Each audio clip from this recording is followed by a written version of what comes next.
just got off work, hear that there's a cool bird in the area, we're gonna go check it out. You never know what's around the corner until you go and look. We're on our way to Van Wagner's Beach.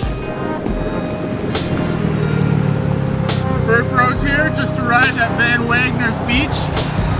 On the lookout for a long-tailed Jäger. It's been hanging around with the ring-billed gulls here, so wish us luck.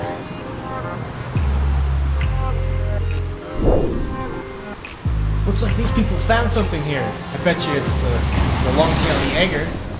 Oh, and there it is. The long-tailed Jäger breeds in the high Arctic. Long-tailed Jaegers have a black cap, a white neck, Gray wings, and that long black tail. Only in the Americas is it called a Jäger. everywhere else it's called a skua. This bird hunts by hovering and then swooping down on its prey. Their diet consists of fish, rodents, other birds, and berries.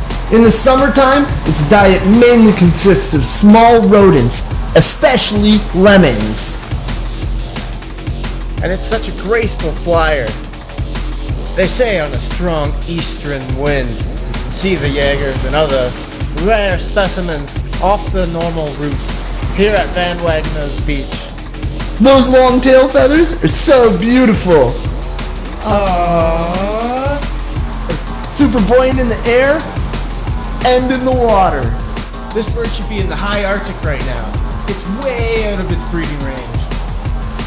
Of the three Jäger species, the long-tailed is the smallest and the one that migrates the farthest offshore.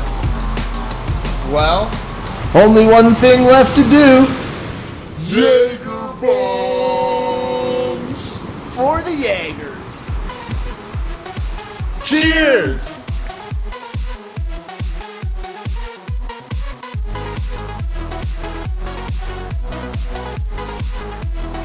thanks for watching this episode of the Bird Bros. Hope you like that. That was the first time we ever seen the long-tailed Jäger. Yeah. Another successful twitch for another life bird. Take care, guys. Like, subscribe, and share. Bird Bros.